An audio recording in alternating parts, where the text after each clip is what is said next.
WCLU news coverage of the 2022 primary election is brought to you in part by HVAC Services in Glasgow.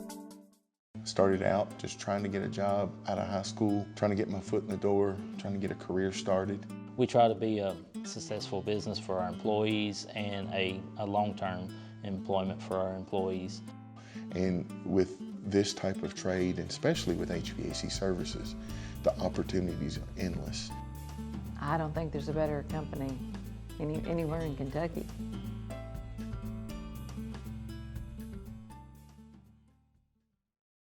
Welcome to today's program, Mr. Marty Kinslow. We're glad to have you here, a part of our 2022 election coverage with WCLU. How are you today? I'm fine, and I'm glad to be here. Thanks for inviting me. Yeah, absolutely. Well, you're running for Magistrate District 5 in Barren County. You'll be on the Republican ticket in the May primary. So, of course, you're a newcomer to local politics. Is that correct? Very much so. All right. So you spoke to us a little bit about spending a great deal of time working as a postal carrier, and now you're moving into, as you said, the next adventure in life, trying to make a difference in the county, I imagine. So first, tell us a little bit about yourself, your roots, and let's move into why you're running for office, of course. Certainly be glad to.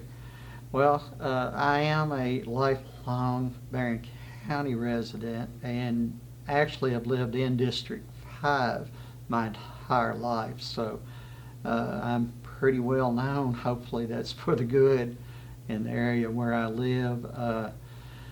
I still operate a family farm there, same farm that I grew up on. Not as big as it used to be.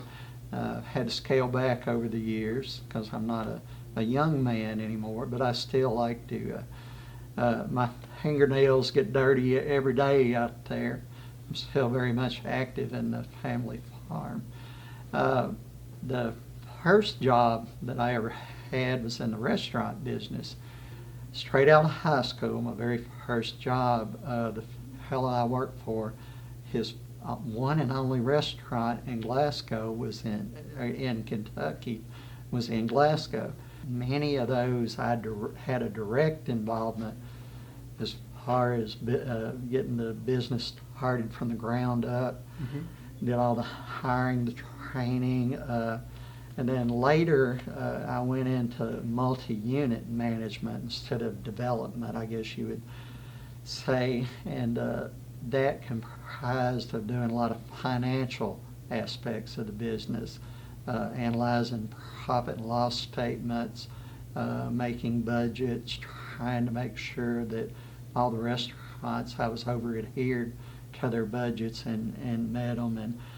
But anyhow, after 21 years, I decided that I wanted to do something different. So I did a 180 and went into civil service, working for the Postal Service.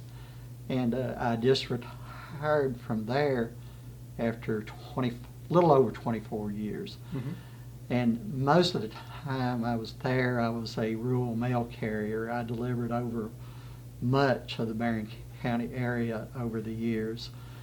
And also, while I was in there, I was a union steward for a while, so there's a little bit of politics involved in that, where you're working between employees and management, trying to negotiate settlements and work arrangements and things like that, which was interesting. And then also 2 different stints.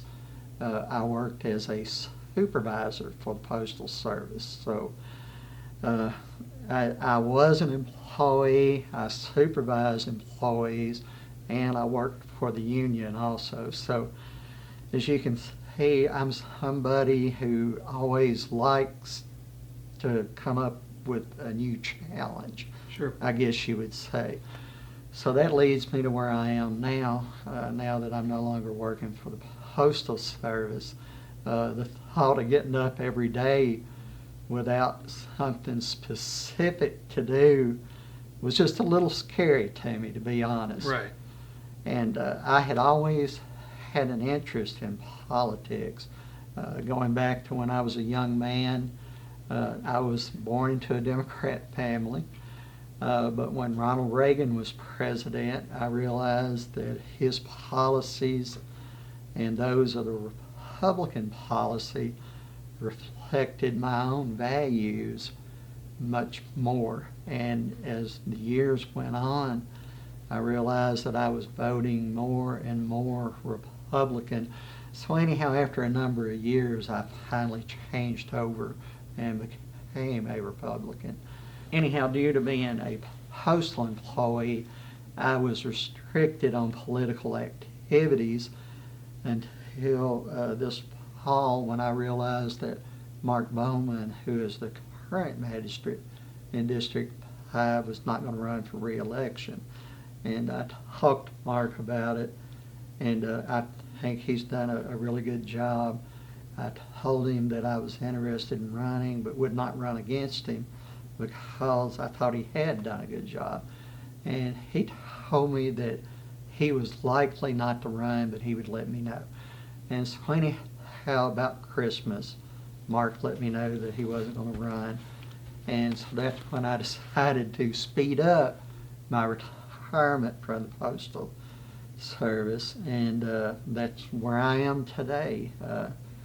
Right. Well, you mentioned a little bit about your involvement, having been born on a family farm, carrying that through your life now, being a part of the Postal Service, having some civil employment in there.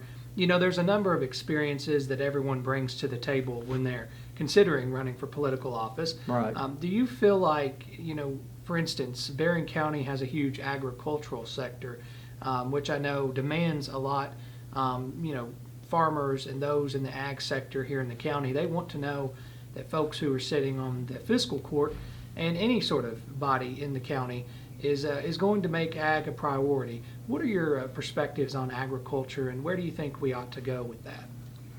Well, I think it is maybe the most important, or I probably shouldn't even use the word maybe. It is the most important industry in Barren County. Barren County itself is one of the leading, if not the leading, agriculture county in the state.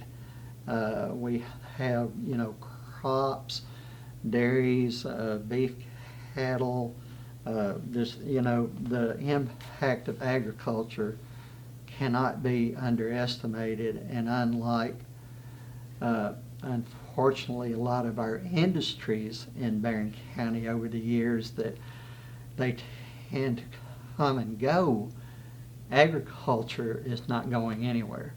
I mean, all you got to do is drive out of the city limits, and first thing you see is a farm with cows on it. You see a farm with row crops. You see, it's all around us. That's how important it is. And that leads me to the other point. Now, our industries are very important because those are jobs that our children and grandchildren, when they decide to enter education, it's important for them to have a job or a career that they can step into. And oftentimes it's easier to move into a industrial job, if you will, than it is to start out farming, because farming requires a lot of startup capital and things like that. And I believe that our industry has been lacking over the last several years in Barren County. But we need a balance of both of those. Farming alone shouldn't have to carry all the weight of making the county work. There needs to be a good balance of the two.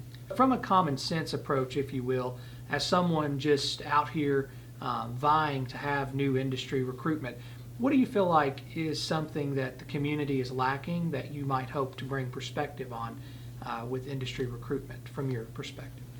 Well, obviously, there's already a pretty good foundation for that in place with the new building that's going on, the spec buildings at the industrial parks, and actually we just got another new one started, which is obviously a good thing. We just need to put our best foot forward as far as getting entities to fill those buildings once we get them built.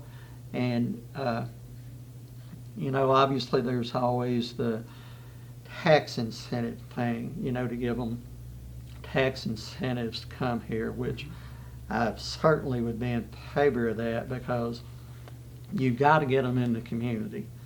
And even if you give those industries a tax break on the purpose of it, some people might say, well, why are you letting them pay less in taxes when we need tax revenue?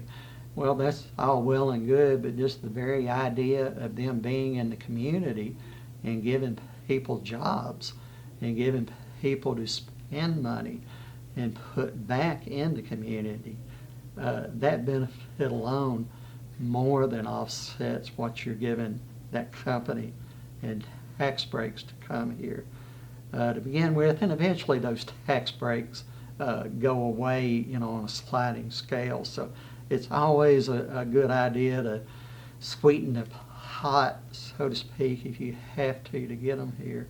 And then there's a number of other things that I think we need to look at. It's not just about offering tax breaks and giving them a location. I think you got to look at total quality of life to get folks to want to invest in your community. And that would go down to even having entertainment venues, recreational activities, things like that. There's a lot of little pieces that need to come together, and a lot of folks to try to get involved. We want to give people I guess you would say, a total culture reason to be here. Sure. And for our own children to stay here. In 30 seconds or so, could you describe, if someone were to ask you, why should I vote for Magistrate District 5, Marty Kinslow? Well, on the surface of it, and to boil it down into a nutshell, politically and physically, I am a conservative. I believe that you and I, and most of the people I know, we live on a budget. You look at your bank statement, you know what your bills are every month, and you have to budget to be able to live. And that's just a simple concept, but if you don't do that, I really don't know how you think you can make it in the world. And government, and I've been in the business world for many years of my life, government is a business, and I think it should be operated like a business, or it should be operated like your own home budget. You have a budget, you need to stick with it. And I want, if I'm elected Magistrate District 5, the things that I vote for and I support will take care of the people's money just like it was my own, like I do with my own finances. And that would be the biggest reason to vote for me. Sure. Well, we appreciate you coming in today and participating in this interview. Of course, we're glad to be able to speak to all the candidates locally so folks can get an idea of why everyone's running and just to be a little bit more of an informed voter. Thank you again, Mr. Marty Kinslow. We appreciate your time today. Thank you. I'm very happy to be here. I appreciate it.